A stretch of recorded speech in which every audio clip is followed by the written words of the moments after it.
Time capsules are a typical American thing that's been going on for a long time, and it still is. They're some sort of message or a gift to the future generations. A way to make sure those who live in the future will have an idea how we live today.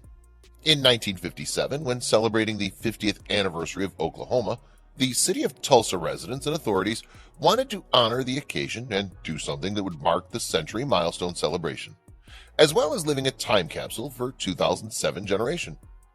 After debating what to be included in that capsule, they seem to have agreed upon leaving a car in it. Yeah, you heard me right, a car, and not any car, a brand new Plymouth Belvedere that was, back then, considered a luxurious model.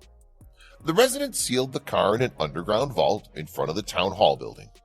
After they made sure they took all the necessary measures to protect the car from the elements so that future generations find the gift intact. The reinforced concrete used to build the capsule made it a bunker that was strong enough to survive a nuclear attack.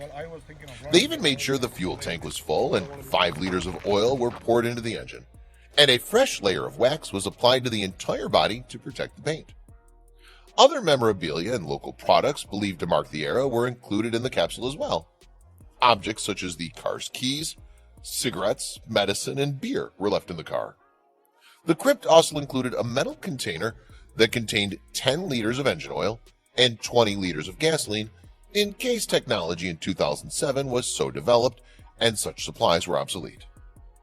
The local church also left some documents in there, along with a map of Douglas Airport, some newspaper copies, a U.S. flag, and of course messages from the mayor and other representatives. Once the car was in, the crypt was sealed by slabs of concrete, then covered by a layer of soil. Then the site was ornated by a commemorative metal plaque that documented the event and indicated the date on which future generations were supposed to excavate the time capsule. Trying to decide who would be the lucky future one to get the car, the authorities organized a lottery with one difficult condition. The winner had to guess the number of Tulsa inhabitants in 2007, and 812 people participated in the contest, and all their answers were recorded on a tape that was kept in the glove compartment of the Plymouth Belvedere. Then the locals eagerly waited for the day on which what they called Miss Belvedere would be revealed again. They even made an official website that people could consult to learn about the time capsule and view photos of the interment ceremony.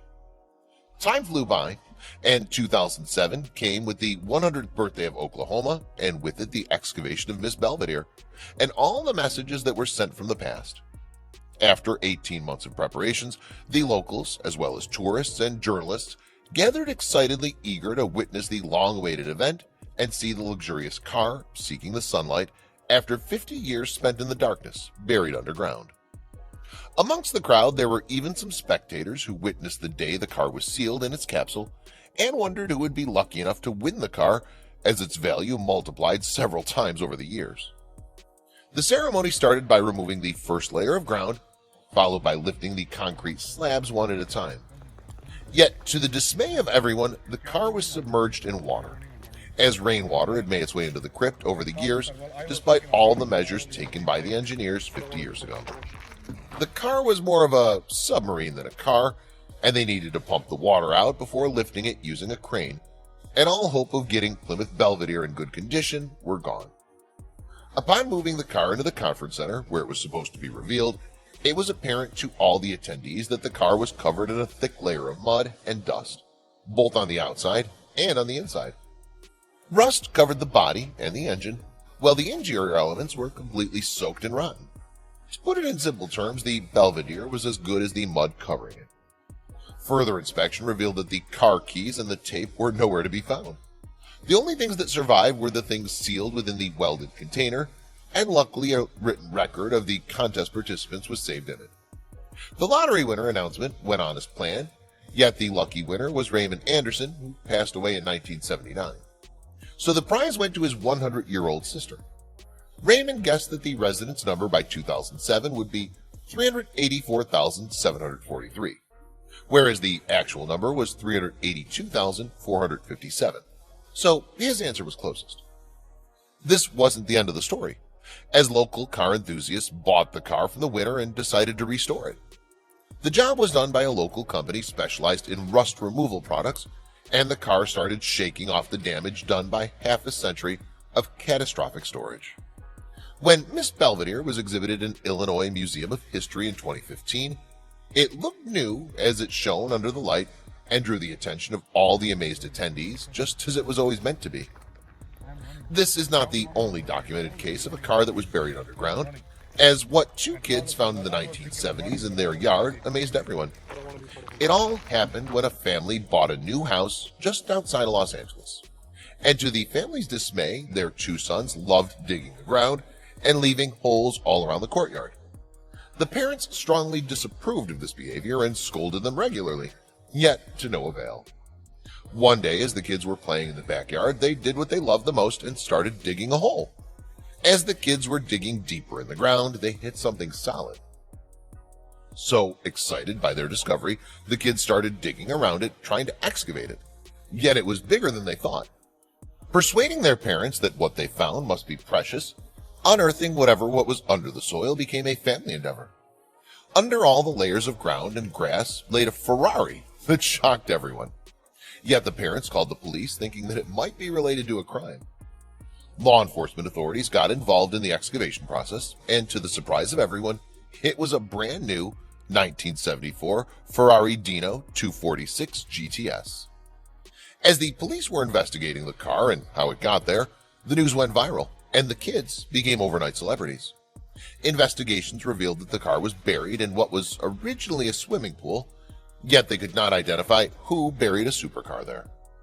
Further investigations revealed that the car belonged to an old man, and it was stolen as he was dining at a restaurant in LA. The police hypothesized that the thieves might have hidden the car there so that they could come back to it later, and that something went wrong with them, and so the car remained hidden there, unbeknown to anybody else. The case got even stranger when the police couldn't trace the owner of the Ferrari. Later on, the car was bought by a man known as Brad Howard for $72,000 and restored to its original state. And once again, the car was driven in the large roads of Los Angeles where it belonged. A few years down the line, a journalist decided to write a detailed article about the mysterious Ferrari Dino 246 GTS. And as he was collecting materials for his story, he stumbled upon some interesting evidence that the police didn't have. He took what he found to the police, and the investigations were resumed again, and the real crime behind the car was finally discovered. It turned out that the original owners went bankrupt and lost all their possessions, yet they had a special affection for the luxury car. So they decided to hide it, and at the same time benefit from the insurance money to relieve some of their financial burdens. Their plan worked as expected, yet one question remains unanswered. Why didn't they dig the car up during all those years?